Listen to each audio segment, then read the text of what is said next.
Hello and welcome to today's Financial Clearance Workshop. This is the third in a series of presentations designed to help new students and their parents feel confident and prepared to start their college adventure at Walla Walla University.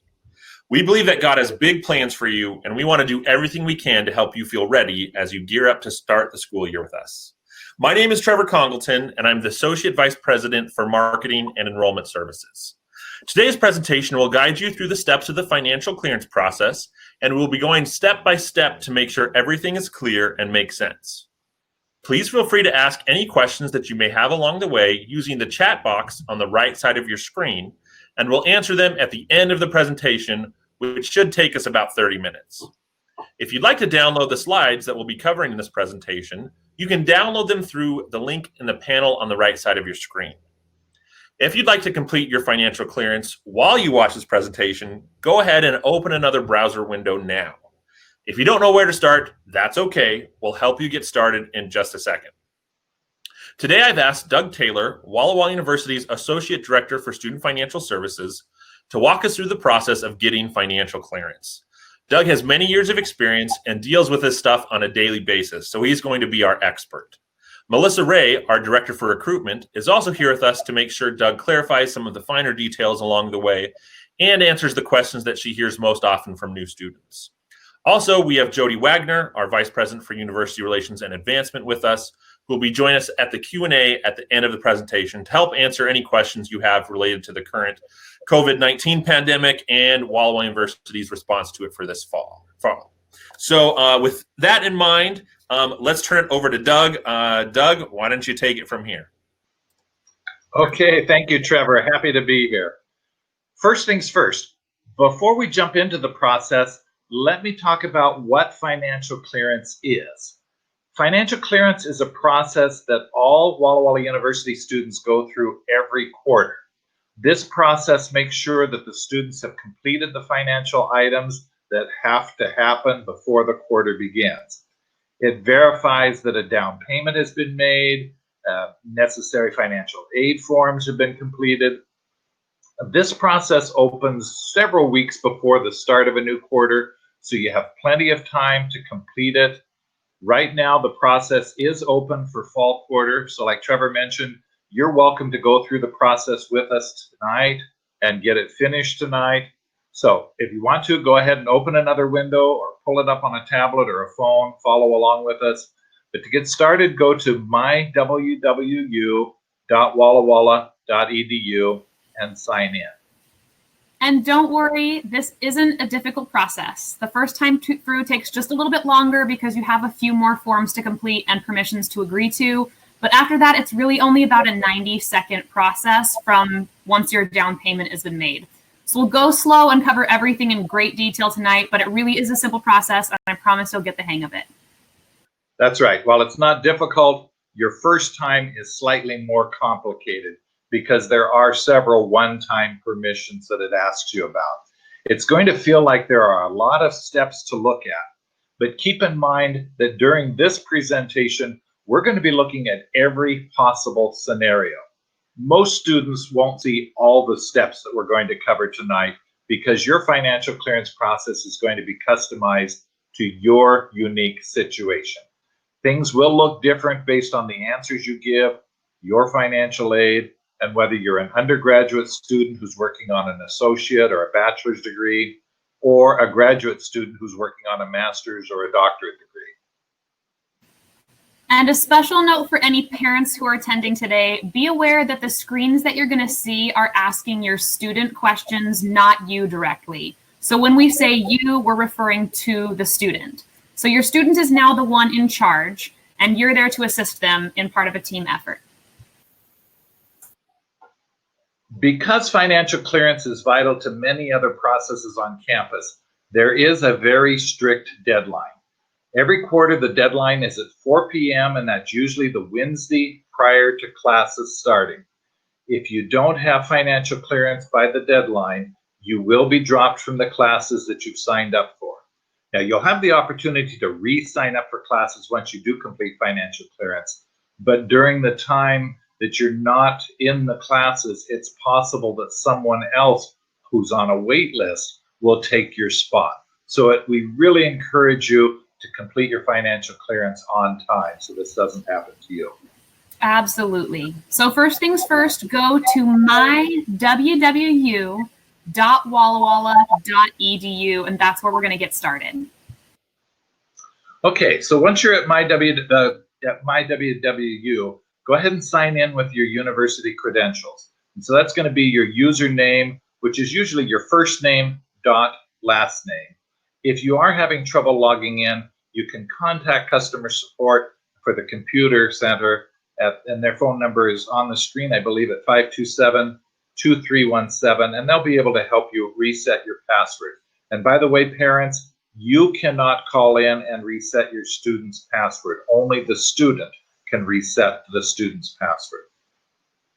Once you're logged in, choose the financial clearance direct link at the top right of the page. You can also get to that same page through the HighPoint portal, which is in your Student App Center list a little farther down on that page.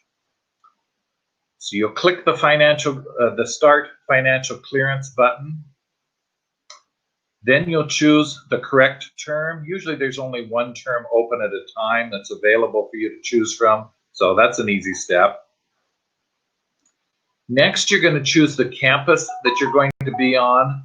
The choices available to you here will be based on your academic program. So for example, graduate students, only graduate students can see the campuses that are in Montana. Only the nursing students are going to see the Portland campus option. Next, you're going to choose your housing area. In College Place, that could be a residence hall. It could be one of the university-owned apartments or houses, or you might be living in a non-university-owned house. So if you said you were in either a residence hall or university-owned houses or apartments, you're going to need to get specific on this screen as to which one you're going to be living in. If you're living off campus, you're going to need to supply your off-campus address. If the computer tells you that the address that you entered is invalid, usually that means you need to go back and double check the address that you've entered.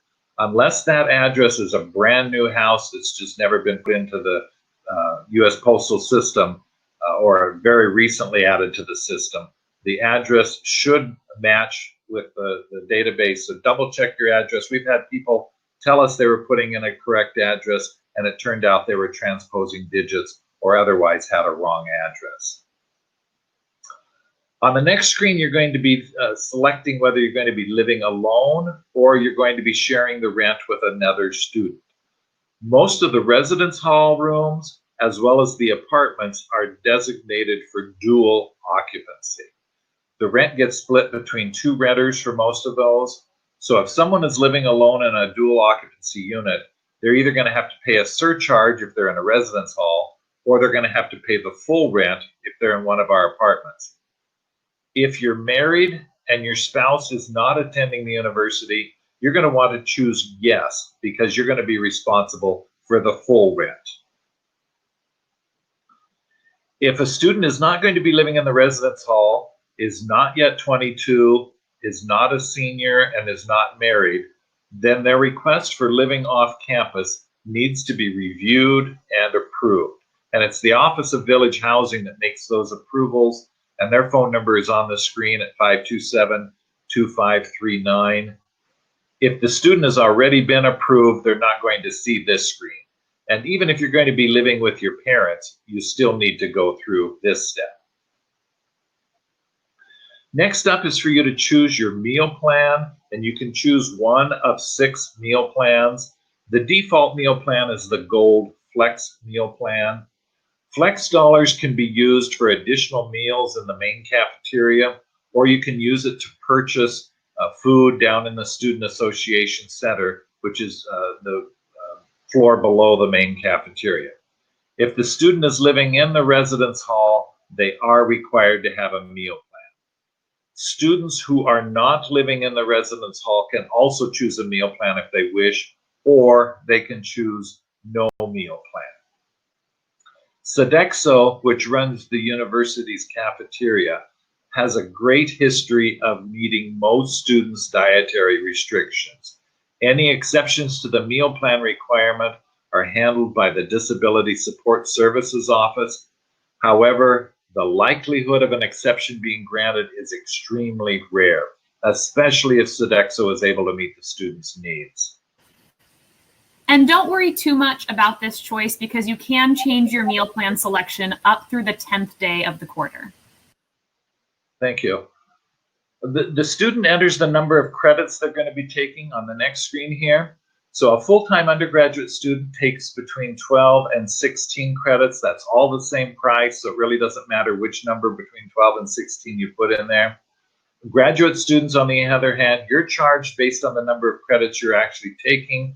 So it's not going to let you put in a smaller number than what you're registered for currently, but we do encourage you to put in an accurate number in this page. Now I want to point out the plus button that you're going to see on some of the screens. The plus button is going to give you more information about whatever designated step you're working on. So on the screen right now, you'll actually see a minus button. That's just because we've selected the plus button already to display additional information. And on this screen, you're going to be asked to establish and estimate what you're going to be spending on textbooks. So if you're going to be buying your textbooks from somewhere other than the university bookstore, go ahead and enter a 0. But otherwise, put in your best guess what you think you're going to spend, or just use the default amount there. I will warn you, though, that the default amount tends to be on the low side, that most students spend more than that default amount on books. By the way, you'll notice a lot of screens have that big plus button. Like Melissa said, I want to emphasize what she just said, that you do get a lot of extra information by clicking that plus button. Next up is the Express, and this is a university-owned shelf station on campus. It has a mini mart, it has a snack area. Students can use their ID card to charge up to $80 a month using their ID card. There's no minimum, they're just charged for what they actually use. For your first quarter here, I recommend you put in $160. So that's 4 months at $40 a month. So you're using half of your allowed charging. And then in the future quarters, you can then put in an amount that covers what you previously were spending. So if you were using your full $80, that you could be putting in that full 3 months each quarter for the future. Graduate students in Montana, Portland nursing students, you're probably going to enter 0 here unless you're planning on visiting the College Place campus and using your charge privileges at the Express. The cafeteria and the Express are not connected. The Express is not part of your meal plan, and you cannot use the flex dollars from your meal plan at the Express. Next up are miscellaneous charges. This can be charges for things like club dues, campus events. Maybe you go above your estimate for the Express or the bookstore. This amount is just an estimate for budgeting purposes. We're not going to charge you this. You'll only be charged for your actual purchases. The default amount is probably good for most undergraduate students. Most graduate students are probably going to enter as 0 here. Next up, we're going to talk about parent and sponsor permissions. So as a general rule, the federal law restricts Walla Walla University from giving out information to people other than the student unless the student has given us their permission. And so here is where students give us their permission. You can also do this on myWWU as well. But for each name that you have in your life that you want to be able to talk to us about finances, you'll want to make sure you're giving them permission. You're going to be telling us whether you're going to be mailing, whether you want us to be mailing a paper statement, whether they need, whether they can have permission to talk to us about finances, whether they should receive financial email reminders. So this could be a reminder about completing financial clearance or about a payment that's due. And so with these different choices, you can set it up so each person in your life has their own personalized permissions. Maybe your grandparents or trust administrator are going to get statements, or they can talk to the university about your finances, but maybe grandma doesn't need to get your emails reminding you that you need to do your financial clearance. So if you want to add a person, just click that add button at the bottom of the screen. But if they're not listed with the add button, then you will need to contact our office in order for us to link them to you. So you want to give us their legal name, and if you have their birth date, that also helps to make sure we don't get them into the system as a duplicate. So once we've added them in there, we'll notify you, and then that's when you can go to the permission screen on myWWU to then grant them permission. As I mentioned earlier, you can change your mind. You can go back and adjust these permissions settings at any time. But it's the student, again, who's making those settings. Parents, you cannot call the university and change the permissions. Only the student can change the permissions. And it's the federal law that the student maintains the control over who we share information with.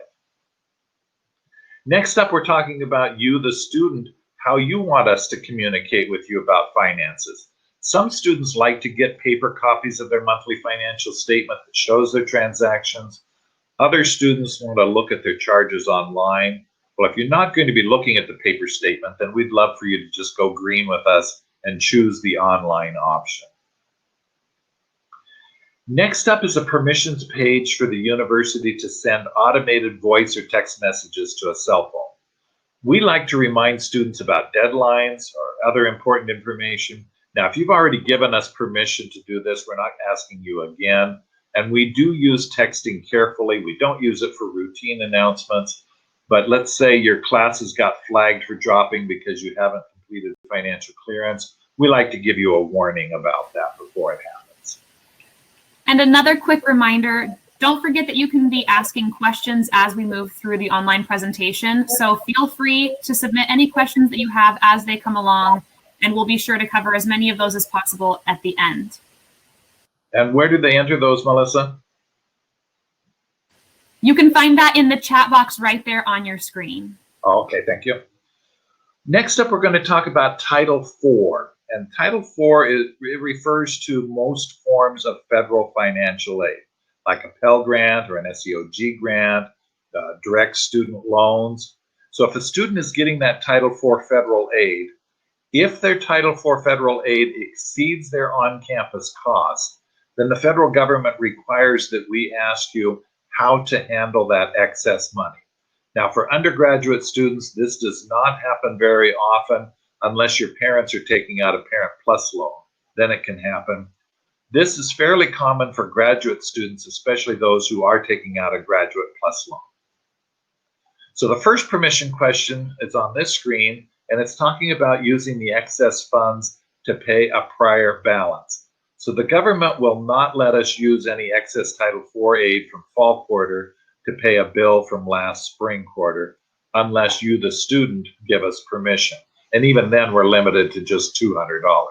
Well, in my opinion, this permission is a no-brainer. You're going to have to pay the back bill anyway, so go ahead and make it easier on yourself and just say yes.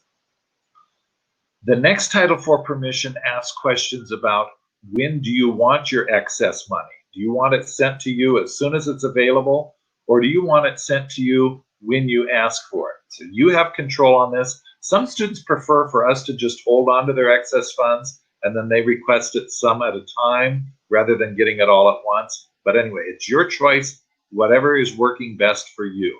So if you ask for it to be sent as soon as it's available, then about midweek, the third week of the quarter, that's when we send the excess funds. We'll send it to BankMobile for them to disperse to you. And we'll talk more about BankMobile in just a moment. If you ask us to hold the funds, then we'll wait until you complete an online request form and then send it out to you. So really this question is asking, do you want your excess financial aid all at once, as soon as it's available, or do you want us to hold it until you request it? Yes. Yes, thank you for clarifying that. The third permission question regarding Title IV is asking what charges do you want your excess Title IV funds to cover?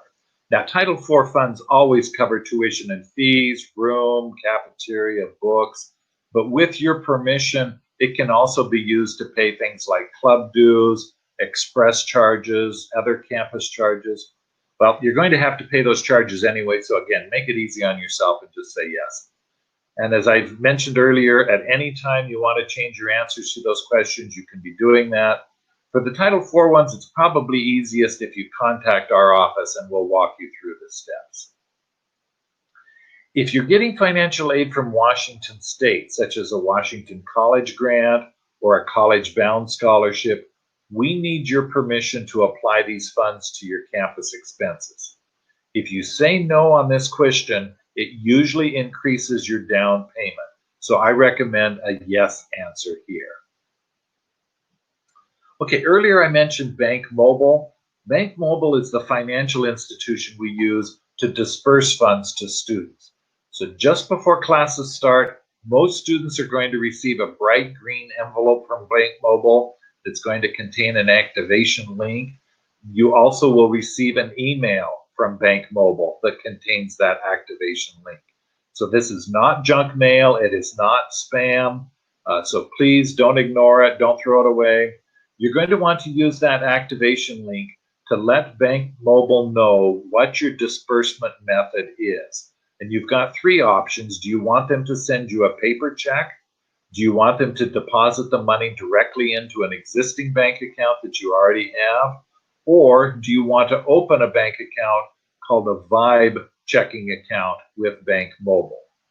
And we recommend the second one, depositing the funds directly into an existing bank account. If you do choose to open a bank account with BankMobile, be sure you understand there may be fees involved, and you want to make sure you understand what those fees are. If you work on campus, your first paycheck is going to get credited directly to your student account. And that's because the first payroll cycle sends a test message to your bank to make sure your bank information is correct. And as long as it's correct, then your next paycheck will be directly deposited into that bank account. But the first paycheck got applied to your student account. So if you want those funds, you're going to need to make sure you've chosen your BankMobile disbursement method. Now, you may still need a BankMobile disbursement method even if you're not working on campus. Graduate students, if you're getting more financial aid than the cost of your tuition, this is how you tell BankMobile how to disperse those excess funds. If you're a club officer, many times you'll get reimbursed for expenses that you paid for out of pocket. So if you want to get that reimbursement, again, you've got to tell BankMobile how to disperse the money. Occasionally, a student account gets overpaid, and we disperse those excess funds back through BankMobile. Health insurance. Once a year, students need to acknowledge that they understand that health insurance is a requirement at the university. The university does not offer health insurance for purchase, but we do list some resources on our insurance webpage. Based on all the answers to the previous screens and the previous questions, you're now going to see your estimated expenses and your payments. And if you want to see more detail, you can click on that plus button like we've talked about in the past and get more information and drill down on that information. The next screen is going to show you if you have any other to-do items that must be taken care of before you finish financial clearance. Now, you've taken care of a lot of them during financial clearance so far, but the ones that are listed on the screen, you need to stop financial clearance and go take care of those. Many of those are going to be signing documents, and you can do that by going to your Student Center Classic on the myWWU homepage and then choosing Sign Documents. I believe it's a big green button on the Student Center Classic. If any of your answers caused a warning or an error, there are going to be displayed on this screen some caution or warning or error notices. So for example, let's say you're not in a residence hall, but you chose a meal plan. Well, you're just going to get a caution notice. It's not a problem. We just want to make sure that that's really what you intended to do, was to sign up for a meal plan, even though you're not in the residence hall. If you have a down payment, now's the time to pay it.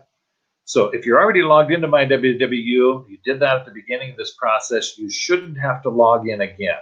But if for some reason you reach this screen by coming as a direct link from outside a financial clearance process, then you're going to have to log in. Again, you're going to use that same username and password that you used everywhere else in the university ecosystem. This screen is going to ask you for payment information so you can pay with a credit card or a debit card or electronic check. It's fairly self-explanatory. And one thing that parents and students should both be aware of is that there is a service convenience fee for using a credit card of 2.25%. There's no fee for debit or for valid electronic checks. And what Melissa means by a valid electronic check is there is a fee for electronic checks if there are insufficient funds, or if it's not a valid bank number, or for whatever reason we cannot process that check. On the payment system, students can also set up other authorized users, such as their parents. So then the parent will have their own login to make payments. Parents, you could also store your banking information there. And the authorized users then can also see account transactions, the electronic statements. Occasionally someone else, like maybe a grandparent, wants to make a payment on the student's account. The grandparent or anyone can make a payment on a student account without being an authorized user. So without having any kind of a login or password, as long as they know the student's last name and the student's 7-digit student ID number. So they can make the payment on the account, but they are not able to see any of the account transactions. They can't see the electronic statements, and they also cannot save their bank information for future payments. So if somebody's going to be making payments regularly, I would encourage you to go ahead and make them an authorized user so that they can save their bank information. Next, we're going to see a series of 4 statements. You want to read each of these statements, and then you have to click the box next to each of those statements in order to continue to the next screen. And coming to the next screen then is bouncing Ben. So when you're looking at it live, he's going to be jumping up and down, and that indicates that your financial clearance is done and your classes are protected from being dropped on the financial clearance deadline date. And by the way, graduate students and those of you with projected credit, Portland campus often will see this. You might see one more screen, and that's asking if you're going to need an emergency draw. So if you're going to have credit there, you can ask for an emergency draw for up to $500 or half of your projected credit, so not more than $500. And that would be available then on the first day of classes. And at the same time, you can also submit a request for additional money to be sent to you later on. But if you earlier told us to send your credit as soon as it's available, you won't need to do that additional request, although you can still request for that emergency draw.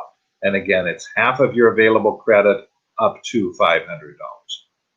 And that's it for financial clearance. So as Melissa and Trevor mentioned at the beginning, you're going to go through this process every quarter, but next quarter it's going to be shorter, probably a 90-second process, except for making the down payment. Great. Thank you, Doug and Melissa. I know that was quite a bit of material, and I appreciate how you went through it in such a quick manner, and hopefully that made sense to all of you that were watching. Just a reminder, the deadline for financial clearance is the Wednesday before the start of classes each quarter. If you want to rewatch this presentation to review anything, a recording will be available at WallaWalla.edu/workshops in about 24 hours. And we'll send a link to your email so you can rewatch it or skip to the section that you are looking for answers in. If you have any questions or anything you'd like Doug to clarify, go ahead and submit them through the chat box. Also, if you have questions related to COVID-19, you can do that as well, and Jody will help answer them. So looks like we got a couple of questions, so let me jump in. Let's see, this first one is going to be for Doug. Doug, I've heard of jumping Einstein. You know, you talk about bouncing Ben and then jumping Einstein. What is that? Jumping Einstein indicates that you finished everything, that your ID card is now electronically validated. You'll eventually see Jumping Einstein, but you're not going to see him today probably. And until you see Jumping Einstein, you can't make charges on your ID card at the Express or bookstore. You can't join any campus clubs. Most freshmen can't do the registration finalization process yet, which is the process where you eventually see Jumping Einstein, because you need to meet with your advisor first, and you'll be doing that during the Jumpstart week. Yeah, we always have students that are like, when am I going to meet my advisor? So that'll happen Jumpstart Week, and academic advisement will help set up that appointment for you. So you'll know when it is when you're here for Jumpstart. Okay, let's see. Next question is for Doug. I have several documents to sign in my to-do list. Do I need to wait until I'm on campus to do those? No. All our documents can be signed electronically, and that includes your student loan promissory notes. So you should be able to sign those anywhere you have an internet connection. By the way, parents, you may have handled a lot of things for your students in the past, but it is a federal crime to sign your students' loan promissory notes for them, or really to sign any of their loan documents. So they're becoming an adult. They need to now step up and take some adult responsibilities. And one of those is responsibility to sign their own paperwork. Now, we know that that is a pretty big change from high school, but it's super important that you or your student kind of begins to like set their college education and kind of take ownership for that. And a big piece of that is being well informed about the finances. I just had a student today that I was talking to that just turned 18, and she was telling me, I was so excited to turn 18, and now I'm starting to realize all the paperwork that I have to do and all the things I have to sign that my parents took care of. And I assured her that this would not be the beginning of those frustrations, that she'd have the rest of her life to enjoy those as well.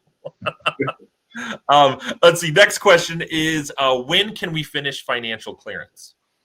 You can do it as soon as you take care of the to-do items that are listed in your financial clearance page and make your down payment. We sent an email out about a week ago, went to your Walla Walla University email, listing the things that you need to take care of before you start the financial clearance process, just because it then makes it easier doing the financial clearance.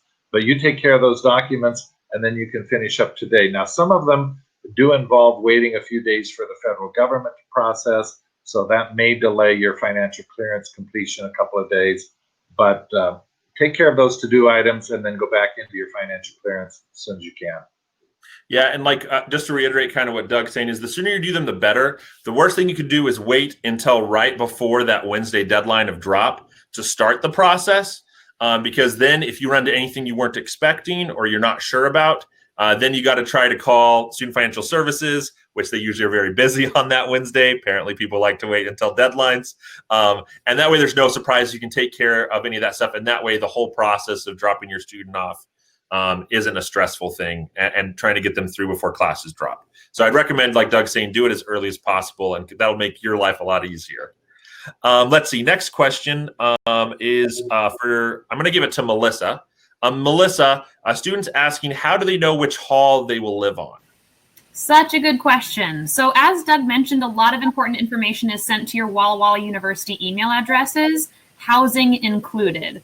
So be sure you're checking your Walla Walla University email address. You'll start getting information on that if you have completed your housing application at WallaWalla.edu/housing, if you have a roommate selected or you've been matched with a roommate, and if your enrollment fee is paid. So if those three things are done, you should have received housing information at your email. If you have any questions about it, if you are still looking for that information, feel free to reach out to our Dean team. If you are going to be in our men's residence hall, you can reach out to Sittner@WallaWalla.edu. If you're in our women's residence hall, you can reach out to Foreman at WallaWalla.edu. Or, of course, the numbers that you see on your screen here, you can reach out to them that way as well. Yeah, and you know, speaking about the numbers, probably the most important number you can jot down is that 800-541-8900 number. That's the one that gives you to the main line where an actual person will answer it and will direct you to the right place that can help answer your questions. So that's probably the best number you can get out of all of those.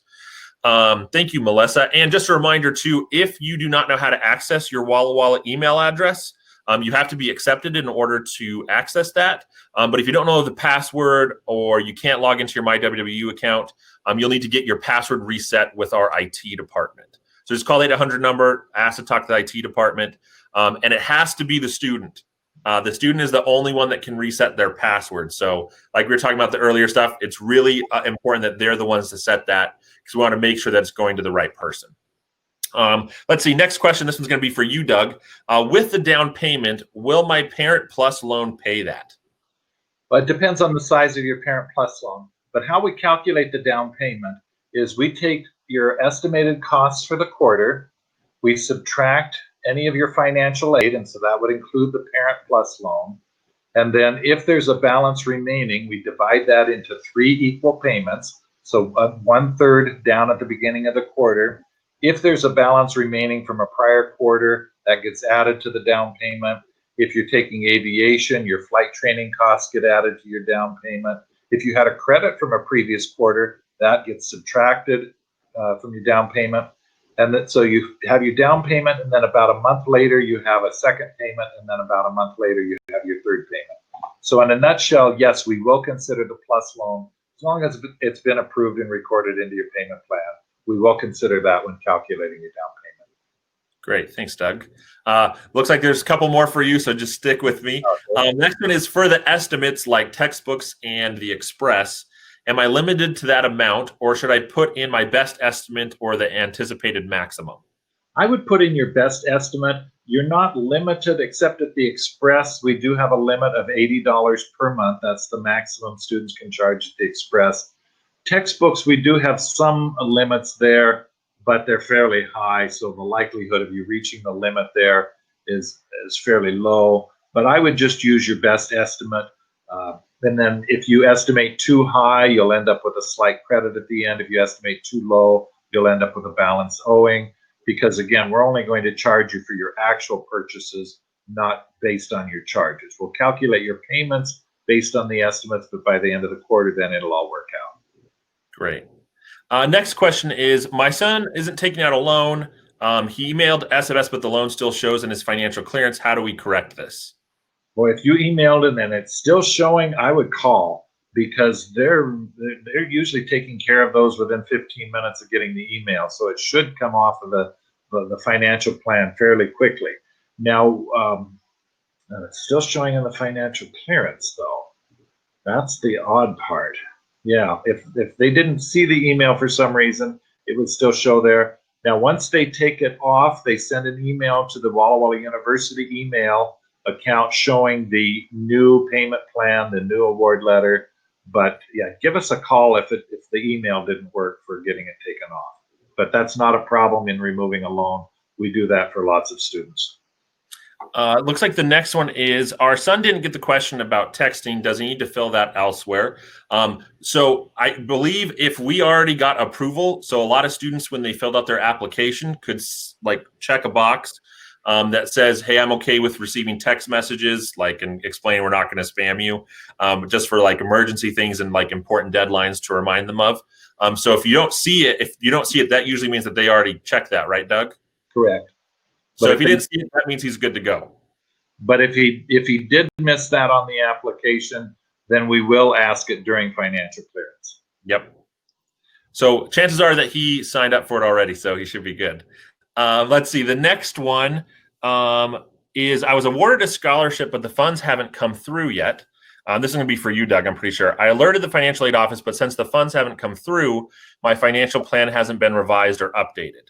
If these funds do not hit my account before the deadline, what do I need to do? Make the down payment, and will I then get reimbursed those funds once my scholarship funds are applied? We can do it either of two ways. We can do it, what you just proposed there is get reimbursed once the scholarship funds do arrive. Or if you provide us with a letter from the scholarship company showing that they're going to be sending us the money, then we can go ahead and add it into the financial plan. Usually we just need some kind of documentation of the scholarship, and we can add that into the plan there really easy. And then it will be considered in your down payment. Great. Let's see. Next one is, how do church match funds get handled? That did not show up yet on the financial estimate. Does the church need to send in their part before financial clearance is done? For those of you that don't know what this is a special program where churches can send in a certain amount, and the university will match them dollar for dollar up to, how much was it, Doug? Up to $2,000 for students who show eligibility. Yeah, so usually that's students in high need situations. That's typical. So the church gives a little, and then we also give a little. Can you answer that question? Yeah, we do not process the church match funds until we receive money from the church. So when the church sends in the money the first time, they're going to need to complete a form acknowledging that the money is coming from the church. It's not the family laundering money through the church to get a match there. But the church sends in that form, they send in the funds, and then that's when we record the church match. Great, thank you. This one's going to be for Melissa. It says there's a hold on my account and the reason is advisor clearance needed. I met with my advisor last week and registered for my courses. What else is needed? Super good question. So the advisor clearance is actually going to be your specially assigned advisor. You'll meet with them within your department of interest during Jumpstart. So although you met with academic advisement already and got your class schedule, you'll still be meeting again with a specific academic advisor during Jumpstart, and that's when that final hold will be removed. Great answer. Thank you. And good question. Next one is, do student loans cover down payments? That's for Doug. Okay, like I mentioned earlier, we calculate the down payment by taking your total costs for the quarter and subtracting the total financial aid for the quarter, and that includes the student loans. And then whatever is left gets divided into 1/3 down, 1/3 the following month, 1/3 the following month. So we're not going to apply 100% of the loans to your down payment, but that's going to get spread out over the whole quarter, just like your charges are going to get spread out over the whole quarter. Great. Another question related to the Parent Plus loan. If they just started the application, I think it was related to that earlier one. So, and the earlier one was whether it would affect the down payment. Yeah, does it? We will not record it in the payment plan until we get notification from the federal government that the loan has been approved. But once we get the notification, and that usually comes to us fairly quickly, and when I say fairly quickly, that's by government standards, so typically a couple of days, then that's when we would record it in the payment plan, and then the down payment would be automatically adjusted. Okay. Looks like there's a clarification on that one. It says, what I meant was if we just started the process of a Plus grad loan, would that pay me back for the down payment or for the remaining balances? Thanks for clarifying that. So if they made the down payment and then applied for the Plus loans, the money came in, then the parent can draw that money off the excess funds. Now, they're excess funds for the quarter, not just for the down payment, because we're not going to send money to you and hope that you'll send money back to us. So it'd be just whatever was not going to be needed for the quarter's expenses. But yeah, you can do that after financial clearance, do the Parent Plus loan or even the Graduate Plus loan. Great. Thanks, Doug. Here's one related to student employment. Many students assume that they will work during the school year. Are such earnings considered a personal source of income to make the monthly payments, or are they considered a required commitment for the student's financial plan? When we set up your financial plan, we tell you how much you're going to need to pay, and then it's between the student and the parent to decide how much of that needs to come from the student earnings. For some students, all of their money needs to go towards their payments. Other families, the student keeps their earnings and the parents are making the payments. It's whatever is working for you. So you will be paid directly for your wages. You'll have your payments, and then you determine how you're going to make those payments, whether that's coming from your wages, coming from your parents, coming from your rich uncle, whatever sources you have there. Like that. Gotta love rich uncles. Yeah. Let's see. And speaking of student employment, I'm going to do a little plug. We really strongly encourage students to find work while they're on campus. We found that statistically, our students and students nationwide, for that matter, do better academically when they have a job than if they do not. So as long as you work within a reasonable amount, so if you're taking 16 credits, anywhere from about 8 to 12 hours of work a week is considered an appropriate amount. We really encourage you to do that. Great place for students and parents to encourage their students to look right now is at our employment website. So if you go to WallaWalla.edu/job scene, so JOBSCENE, that will show a list of all of the jobs that are available currently on campus and then what ones are coming up in the fall. Students can submit their employment application right there, and they've got contact information for the departments. So it's a good resource. Good place to look at probably about once a week because it'll get more and more updated the closer we get to the start of the fall quarter. But don't panic if you don't have a job lined up now. A lot of students make their final arrangements for jobs during Jumpstart Week or even the first week of classes. But just remember, if you wait until that point, you'll also have a lot of other people in the same boat. Yeah. Let's see. Next one is, this one is going to be for Jody. Jody, since we haven't seen you much yet, we finally got a question for you. Is there a COVID-19 bag or backpack we should send with our students? in case they contract the virus and must be isolated or quarantined? Good question. Wow, that's a great question. Thanks for thinking of that. I am a mother of a college student myself who lives in the dorm, and I can tell you that there are certain necessities that I did send with her to school this year, her freshman year, and will likely require that she have with her this next year in the dorm. So obviously you want to have fever reducer, all of the general things that someone might need if they have a fever. I would send maybe a couple of bottles of Gatorade, just some immediate care things that could be helpful. We are going to be providing a personal care kit to every single student. That will include hand sanitizer, that will include thermometer, that will include masks, that will include instructions on how to use all of those things for daily wellness. So those things will be provided to students. And we also have a Walla Walla University care team that goes into effect as soon as a student might be isolated or quarantined due to illness. And that student simply fills out a little bit of a form and tells us exactly what they need. And so in the past, this last quarter, when we had students who were isolated and ill, that care team provided errands. They went and ran and got things from the grocery store or medications or other things that the student need and brought them to them. They made sure that they were fed and receiving their meals. They had enough liquids. Our campus staff checks in with students who might not be feeling well and ensures that they're following care and getting the care that they receive. So if I were putting together something to send with my student, I might include just some basic fever reduction, care, kind of soothing things that that your student appreciates when they're ill, so that they have them at their fingertips for either COVID or the flu or anything else that might come up. And then I would make sure that they have a picture of their insurance card on their phone, so that if they need to receive medical care, they've got a picture stored somewhere on their phone so that they can, that's usually what they carry with them. They can show that insurance card. And I would just make sure that you filled out the medication and the medical sheets so that we know what medical history is, and we've got everything sort of lined up so that we can care for students if they become ill. Might not also, here's another tip, might not also be a bad idea on your way in to pick up a camp chair, a portable chair that can fold up, a small one, so that your student can enjoy being outside and sitting outside in a camp chair with their friends, or kind of hanging out, getting some space and some air. That might be something that would be particularly useful this year. Awesome. And speaking from experience, having lived in the residence hall at Walla University, even if you don't send the COVID one, it's also nice to get other things from your parents' boxes that have stuff like favorite snacks, drinks. Whenever we had a student on our hall that would get that, we'd always go pretty crazy and be like, oh, what did you get?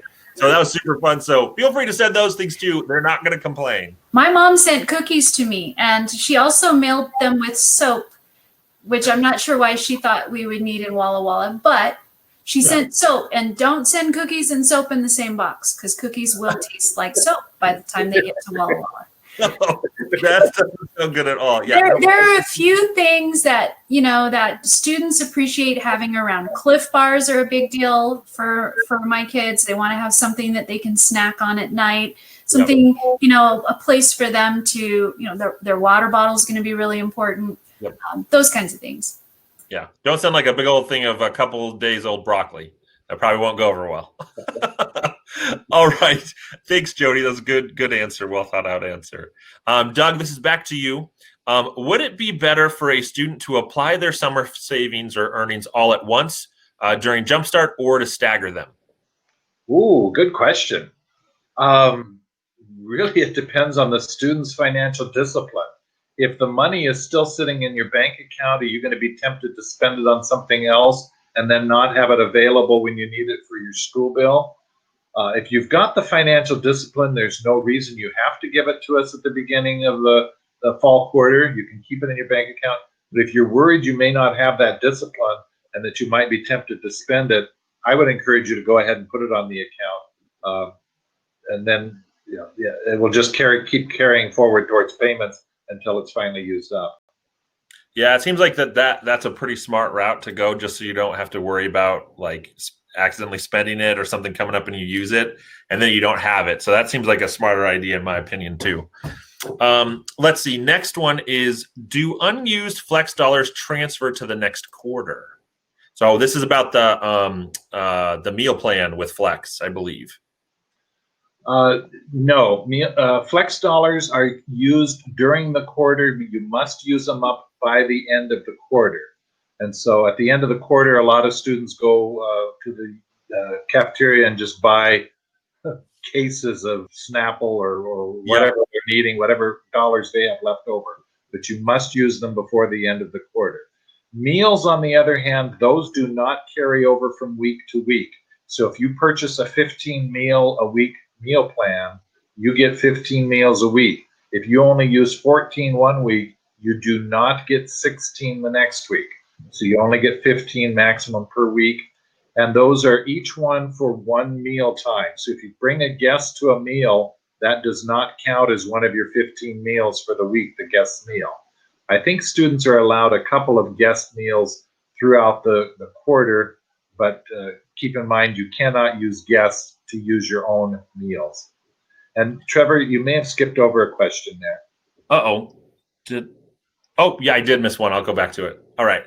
Good answer about the meals. Make sure you keep track of them, use them. I'm a firm believer, and if you pay for something, use it, right? Let's see. The one that I skipped over, and I'm coming back to right now, is there is an amount shown that needs to be paid for next month. Will we get a statement for this amount, and when? If you sign up for paper statements, you will get a paper statement. If you sign up for if you don't sign up for paper statements, you'll get notified of the electronic statements. We also try to send out electronic reminders about a week before the payment. But on the statement, both the electronic statement and the paper statement, it will show the amount that is due for the next month, as well as I said, we send out an email reminder to the student about a week before the payment is due. Great. Thanks, Doug. And thanks for catching that too. See, it pays to have multiple people looking at questions that come in. Let's see. Looks like the next ones are for Jody. So Jody, you must have answered that backpack COVID-19 question well, because you're getting a couple more questions. This one is, if a student becomes ill and has to be isolated and they can't attend classes for a long period of time, how do they stay on top of their schoolwork? That's a great question. You know, faculty and staff have been good about trying to help students stay involved in their classes, or at least stay up to date with their classes when they become ill under normal circumstances. So we already have a pattern of working with students who become ill for whatever reason under non-COVID normal circumstances. And we expect that pattern to continue, and perhaps something that we should look at a little more directly because of our current COVID situation. If a student does become ill and is particularly challenged in isolation or quarantine, our faculty are fully aware of that and are ready to work with the student. Some of our classes will be in dual learning models, face-to-face and online. There is conversation about recording classes for students so that students can watch classes if they're not available online. And like we normally do, providing papers and notes and packets and working with students to get those items to the student who's in isolation will be something that we're doing. So we're already doing that for students who become ill, and we expect to pick that up and use our Walla Walla University COVID care team to help us with that as well.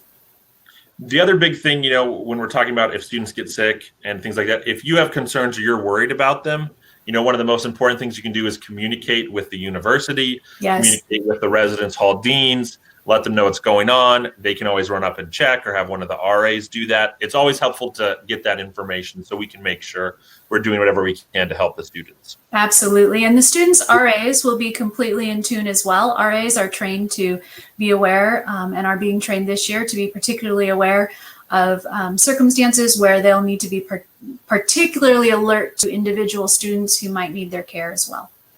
Great. Next question for you, Jody, is, are antibody tests for COVID-19 available at the university clinic, or will they be? You know, we'd like them to be. They're not available currently. They may at some point be available. And you're talking about antibody tests to find out if someone has already had COVID or already carries the virus. We don't have those currently in our health clinic. So COVID testing for diagnosis purposes is available in our area. At some point, we might have antibody testing available to our students through the health clinic, but it is not now. Okay, great. Thank you. Let's see. This one I think is going to be for Doug, because Doug is our resident expert on myWWU and form signing. Where do we sign to give parents permission to see grades? You don't. Easy answer. Yeah, easy. We only give the grades to the student, and then the student, if you want to give your parents a copy of your grades, I mean, like take a picture of your grades on myWWU and forward it to them, that's fine. But we do not give grades to parents. It's the student we give the grades to, and the student decides who gets to know their grades. Now, and I'm sure this isn't a problem for any parents, but let's say that a student didn't want you to see their grades. That's probably a good flag that maybe you should see them. And so, it's always easy to say, hey, I'm happy to pay your down payment, but I'm going to need you to log into myWWU during a break. Let me see your grades. Just go show them to me real quick and make sure you're on the straight and narrow. Because I don't like to say this happens often, but there are occasions that a student doesn't do as well as they indicate. And as a parent of a student myself, a college student, and one that just graduated, I think that conversation is really important before they come to campus. Yeah, it's important to have it in a measured, non-stressful location where you really are coming alongside them as their partner and as their investor, and get that decided well before you show up. Because when things start to roll, when they show up, there's a lot of anxiety. There's sense of, I'm trying to be independent, but I don't really want to be. So clear that now. And if somebody says something to, let's say a financial counselor says to a parent, has your child shown you their grades? Hey, that's a huge red flag. We are not allowed to tell you grades, but if somebody's asking you if you have seen your child's grades, you want to see your child's grades. That's a good hint, Doug. I like that. That's a good one. Okay, next one. And it looks like we are getting to the end of the questions. So if you have something that hasn't been answered yet, make sure you get it in, because we're getting ready to wrap it up. Will the monthly payments be reduced if a large portion of their bill is paid in the down payment? Yes, absolutely. Let me kind of give an example just using round numbers. So let's say after we subtracted your financial aid from your charges, you ended up with having to pay $3,000 for the quarter. So that's $1,000 down, $1,000 a month for the next 2 months. But let's say you paid $1,500 down, so you paid not only your $1,000 but an additional $500. That $500 then applies to the next payment. So the next payment would only be $500, while the third payment would still be the $1,000, giving you the remaining $1,500 total for the account. Great, thank you. Oh, another one. How are loans handled if there is a credit on the student's account? Is it handled monthly or yearly? Loans are credited quarterly for the student account. And so if there's credit on the account, if it's a student loan, the students can have the credit. If it is a parent loan, only the parent can have that credit unless the parent gives the student permission to withdraw the money. Great, thank you so much. Quarterly, not monthly or yearly. Okay, great. So quarterly is the right answer. All right. Well, that brings us to the end of our question and answer session. I want to thank everybody that joined us this evening, as well as our experts, Melissa, Doug, and Jody. Thank you for being here and for answering all these questions. I hope this was helpful to you guys and that you feel prepared to complete financial clearance and check that off your to-do list for this coming fall quarter. I want to remind you that we have one more presentation this month. Next week, we'll be covering all the things you need to know to be prepared for fall quarter. We'll be answering questions like, do you need to have a physical and immunization records before coming to campus? How do you get your student ID card? If you haven't already registered, you can do that at WallaWalla.edu/workshops. If you haven't yet had the chance to virtually visit our campus yet, I'd highly encourage you to do so. You'll have the opportunity to take a virtual tour of our campus with a tour guide, as well as meet with the academic department you are interested in. You can even get your financial questions answered with a one-on-one appointment with a financial aid counselor. You can learn more about that and sign up at WallaWalla.edu/visit. We'd also love to have your feedback about today's presentation. When we sign off, please take a moment to fill out a brief survey at WallaWalla.edu/comment. We really like to know what you think about the presentation and how we can make this better for people that watch it in the future. We've actually adjusted a lot of things over the years to always try to make sure we're meeting the needs of the people that are asking. Also, if you think of something you forgot to ask, you can always give us a call at 509-527-2815 or email us at info@WallaWalla.edu. Or you can direct message us on Instagram or Facebook, and we'll point you in the right direction. Again, thank you to Doug, Melissa, and Jody for being here. And thank you again to all of you that watched. We look forward to you being a part of our family this fall quarter in just about 5 weeks or so. And I hope you have a wonderful night.